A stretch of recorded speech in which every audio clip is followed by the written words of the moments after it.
Hello বন্ধুরা, কেমন আছো তোমরা সবাই? আশা করি তোমরা অনেক অনেক ভালো আছো। বেশ অনেক দিন পর আজকে কোনো ভ্লগ না, আজকে আমি আবার একটা নতুন রেসিপি নিয়ে চলে এলাম।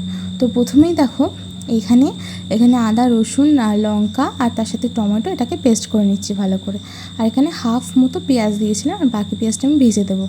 ও তোমাদের বলে নিই, আমি এখানে বানাচ্ছি ডিমের তেলানি। তার জন্য আবার এর মধ্যে আমি কিছু গোটা গরম মশলা দিয়েও পেস্ট করে নিয়েছিলাম। এটা সম্পূর্ণ অপশনাল, তোমরা চাইলে নাও দিতে পারো, তবে দিলে ভালো টেস্ট হয়। তারপর কড়াইতে সর্ষের তেল দিয়ে প্রথমে আমি কুচি করে রাখা পেঁয়াজগুলো দিয়ে ভালো মতো লাল করে ভেজে নেব। এরপর যে মশলাটা আমি পেস্ট করে রেখেছিলাম সেই মশলাটা এর মধ্যে দিয়ে ভালো মতো কষিয়ে নিচ্ছি। তার সাথে দিয়ে দিচ্ছি পরিমাণ মতো নুন আর হলুদ গুঁড়ো। এরপর এর মধ্যে দিয়ে দিচ্ছি আমি 1 চামচ মতো জিরে গুঁড়ো আর অল্প একটু মিট মশলা। তার সাথে আমি কালারের জন্য দিচ্ছি কাশ্মীরি লঙ্কার গুঁড়ো। আর তোমাদের যদি মনে হয় একটু ঝাল খাবে, তো এর মধ্যে তোমরা যে লাল লঙ্কার গুঁড়ো যেটা ঝাল হয় আর কি, তো সেটা দিতে পারো। তো ভালোভাবে মশলাটা কষিয়ে নিচ্ছি। এই রান্নাটা কিন্তু খুব সহজে এবং খুব তাড়াতাড়ি হয়ে যায়। যদি চটজলদি কোনো রান্না করার থাকে, তো এই রান্নাটা তো আমি মনে করি একদম বেস্ট। তো দেখো মশলাটা ভালো মতো কষানো হয়ে গেছে, এরপর আমি পরিমাণ মতো জল দিয়ে দেবো। তো তবে এখানে জলটা একদম বেশি দেবে না, মোটামুটি পরিমাণ দেবে।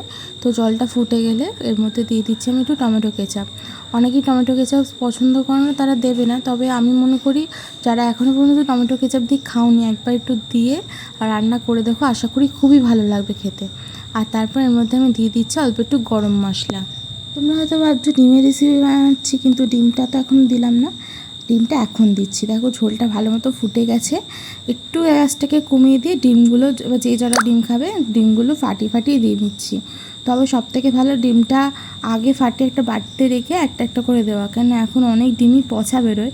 মানে এরকম একদিন হয়েছে, আমি ডিম ভাজার সময় ডিম ফাটিয়েছি, 3টে ডিম ফাটানো হয়ে গেছে, 4 নম্বর ডিমটা ফাটানোর সময় দেখি 4 নম্বর ডিমটা পচা, পুরো এটাই আমার নষ্ট হয়েছিল। তাই এটা তো অনেক দিন আগে বানিয়েছিলাম ঠিকই, কোনো অসুবিধা হয়নি, তাই ওটা একটু করো। তারপর এর মধ্যে আমি অল্প একটু নুন দিয়ে দিচ্ছি সবকটা ডিমের ওপরে। তারপর এটা গ্যাসটাকে একদম লো ফ্লেমে রেখে আমি এটাকে ঢাকা দিয়ে কিছুক্ষণ রান্না হতে দেবো। আমাদের রেসিপি কিন্তু একদম রেডি। দেখো খুন্তি দিয়ে আস্তে আস্তে আমি ডিমগুলোকে আগে একটা বাটিতে তুলে নিচ্ছি, এবং তারপর ঝোলটাকে আর সামান্য একটু শুকিয়ে নিয়ে, তোমরা চাইলে একটু ঝোল ঝোল রাখতে পারো।